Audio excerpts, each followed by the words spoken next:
Soil profile and horizons. Soil profile is vertical section of soil through all its horizons and extending to the parent material. मतलब किसी आप surface में देखेंगे और वहाँ पर जो आप शुरू से लेकर पेरेंट मटेरियल तक देखेंगे तो इस वर्टिकल सेक्शन को सॉइल प्रोफाइल कहा जाता है. Soil profile is important tool for soil classification and it is important tool for nutrient management also. मतलब आप सॉइल प्रोफाइल को समझकर आप सॉइल की फर्टिलिटी बता सकते हैं. तो वेदरिंग होता है, डिकम्पोजिशन होता है, तो सॉइल का प्रोफाइल भी चेंज होता है. तो सॉइल होराइजन को समझने से पहले सॉइल फॉर्मेशन को समझते हैं. तो soil formation is a biogeochemical process. मतलब जो कंसोलिडेटेड बेड रॉक्स है उसमें जियोलॉजिकल प्रोसेस के थ्रू मतलब वेदरिंग के थ्रू, वेदरिंग में डिसइंटीग्रेशन और डिकम्पोजिशन दोनों फिनोमेना आता है. तो वेदरिंग के थ्रू जो है ये चेंज होता है अनकंसोलिडेटेड डेब्रिस ऑफ रॉक्स में. तो ये थोड़े कंसोलिडेटेड मतलब ये कॉम्पैक्ट होते हैं, तो ये अनकंसोलिडेटेड डेब्रिस ऑफ रॉक्स में चेंज हो जाता है, जिससे कि रिगोलिथ भी कहा जाता है. तो ये जो वेदरिंग है वो एक डिस्ट्रक्टिव फिनोमेना है. फिर रिगोलिथ से सॉइल का फॉर्मेशन होता है, मतलब फाइनर पार्टिकल का फॉर्मेशन होता है. तो इस प्रोसेस को पीडोजेनेसिस कहा जाता है, जो रिगोलिथ से सॉइल का फॉर्मेशन होता है. तो ये कंस्ट्रक्टिव फिनोमेना है, मतलब बायोलॉजिकल और केमिकल प्रोसेस के थ्रू सॉइल का सिंथेसिस हो रहा है. सॉइल होराइजन्स जो क्या होता है, layer of soil approximately parallel to soil surface differing in properties and characteristic from adjacent layer below or above it. मतलब सॉइल प्रोफाइल के अंदर जितने आप ये पैरेलल लेयर को डिस्टिंक्टली देख सकते हैं कि दोनों की कैरेक्टरिस्टिक प्रॉपर्टीज़, कलर, ये सब आपको अलग दिखेंगे. तो ये सारे जो पैरेलल लेयर मतलब अप्रॉक्सीमेटली पैरेलल होते हैं, तो इसे जो है होराइजन कहा जाता है. तो 5 मास्टर होराइजन है, O, A, E, B and C, और सब ऑर्डिनेट लेयर्स होते हैं A, E, I, T, K etcetera. तो ये सब ऑर्डिनेट लेयर जो होते हैं उसे स्मॉल लेटर से शो किया जाता है.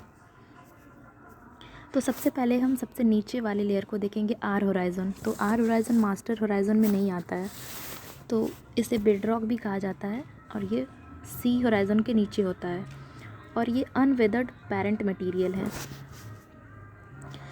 और आर होराइजन के ऊपर आता है सी होराइजन. तो सी होराइजन जो होता है अनकॉन्सोलिडेटेड मटेरियल अंडरलाइंग द सोलम. तो सोलम जो होता है ए प्लस बी, ए और बी होराइजन को मिला के सोलम कहा जाता है. तो ए और बी के नीचे कौन सा होराइजन है, सी होराइजन. तो सी होराइजन को जोन ऑफ लिस्ट वेदरिंग कहा जाता है, मतलब ये पार्सली वेदर्ड होते हैं.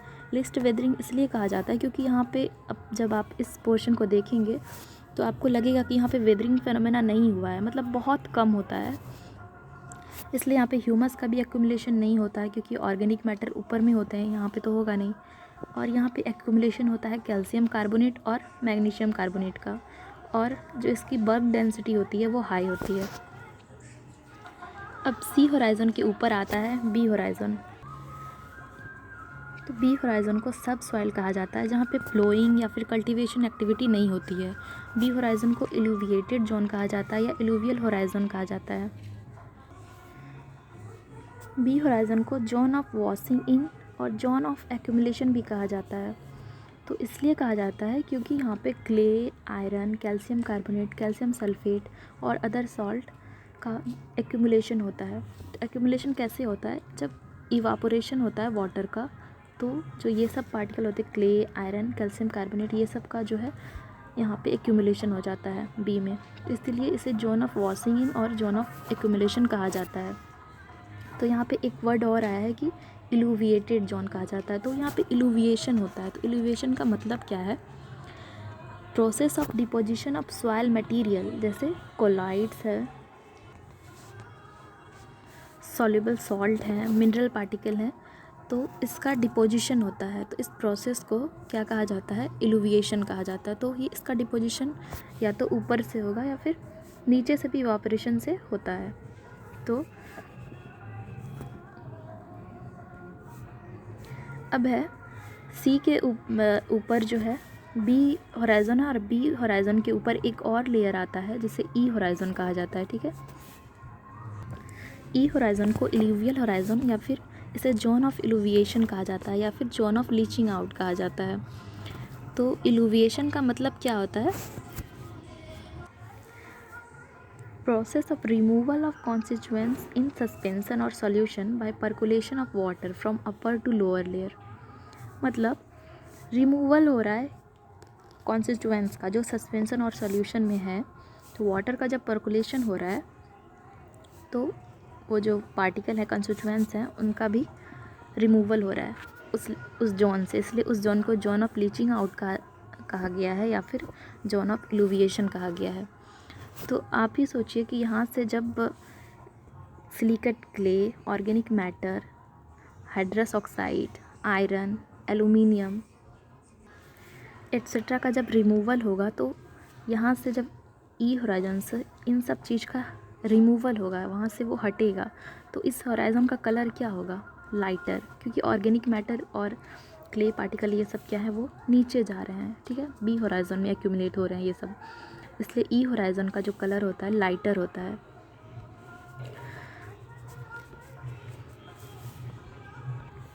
अब ई होराइज़न के ऊपर आता है ए होराइज़न, ठीक है। तो ए होराइज़न को टॉप सॉइल भी कहा जाता है, ये ऑर्गेनिक मैटर से रीच होते हैं। मतलब ए होराइज़न में ऑर्गेनिक मैटर और ह्यूमस जो है वो काफ़ी क्वांटिटी में होते हैं, तो ए होराइज़न का कलर जो है डार्क होगा। तो इसमें भी दो पार्ट होता है, एक एपी और एक एबी से लिखते हैं। तो एपी जो होता है वो प्लोड ए होराइज़न, मतलब जहाँ पे प्लोइंग एक्टिविटी होती है ज़्यादा, और एबी मतलब बरीड होराइज़न, उसके नीचे वाले होराइज़न। अब है सबसे ऊपर जो है वो ओ होराइज़न है, तो इसमें ओ से ऑर्गेनिक मैटर है, ठीक है। तो result derive from dead plants and animals. तो ऑर्गेनिक मैटर का डिपोजिशन कैसे होता है? प्लांट और एनिमल के डिपोजिशन से, डेड पार्ट जो हैं उसके। तो ये ज़्यादा प्रोमिनेंट होता है फॉरेस्ट एरियाज़ में, और ग्रासलैंड एरिया और जनरल एरिया जो जहाँ पे ज़्यादा सिविलाइजेशन बोल सकते हैं, यहाँ पे जहाँ पे पॉपुलेटेड एरिया है, तो वहाँ पे आपको कम मिलेगा ओ होराइज़न। तो ओ होराइज़न को भी सेपरेट किया गया है 3 पार्ट में। तो ये 3 पार्ट हैं, ओ ए, ओ ई एंड ओ आई। तो ओ ए जो है वो सेप्रिक जिसे कहा जाता है, ओ ई को हेमिक और ओ आई को फेब्रिक कहा जाता है। तो ओ ए जो वो हाईली डिकम्पोज्ड है, O E moderately decomposed and O I slightly decomposed. तो यहाँ आप देख सकते हैं कि ओ आई को ऊपर शो किया गया है, मतलब जो स्लाइटली डिकम्पोज्ड है, मतलब जैसे ही मान लीजिए कि आप प्लांट के जो है पार्ट जैसे लीव्स हो गए या डेड मैटर जैसे यहाँ पे डिपोजिशन हुआ तो वो तुरंत डिकम्पोज नहीं होता है, ठीक है। तो इसलिए वो स्लाइडली डिकम्पोज्ड है। उसके बाद जो ओ ई है वहाँ पे मॉडरेटली डिकम्पोज होगा, और बाद में जो मैटर है ज़्यादा डिकम्पोज हुए, तो ओ ए जो लेयर है वो हाईली डिकम्पोज्ड हो गया। तो यहाँ ए ई आई जो है डिनोट कर रहा है degree of organic matter decomposition. तो यहाँ जो सेप्रिक है मतलब मोस्ट डिकम्पोज पार्ट है, तो इसमें मतलब क्या होंगे, ज़्यादा डिकम्पोज हो गया तो प्लांट फाइबर आपको कम मिलेगा, लो प्लांट फाइबर, और वाटर कंटेंट भी लो होगा। और जो हेमिक लेयर है वो इंटरमीडिएट डिकम्पोजिशन हुआ है, और फैब्रिक जो हुआ लेस डिकम्पोज्ड है, मतलब यहाँ पे जो फाइबर आपको मिलेगा वो रिकॉग्नाइजेबल होगा। तो जनरली जब हम स्टडी करते हैं सॉइल प्रोफाइल का तो 1.6 मीटर का करते हैं, लेकिन ऐसा कोई फिक्स नहीं है, ठीक है। तो यहाँ पर दिखाया गया, तो A + B + C, मतलब E को कभी कभी इंक्लूड करते हैं या नहीं भी करते हैं। तो A B C मतलब A और B के बीच तो E आ गया, तो इसलिए बोल सकते हैं A E B C, तीनों को जब चारों को मिलाते हैं तो इसे रिगोलित कहा जाता है, और A + E + B को सोलम कहा जाता है।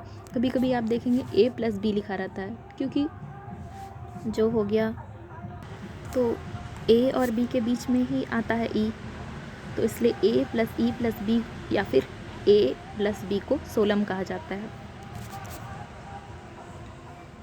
तो आप कहीं कहीं दूसरे बुक में देखेंगे कि सॉइल प्रोफाइल को जब पढ़ेंगे तो ए होराइज़न को 3 पार्ट में बांटा जाता है, A1, A2 और A3, और बी होराइज़न को भी 3 पार्ट में बांटा जाता है, B1 + B2 और B3, ठीक है। और ओ होराइज़न को OL1 OL2, तो दोनों सही है। Thank you everyone.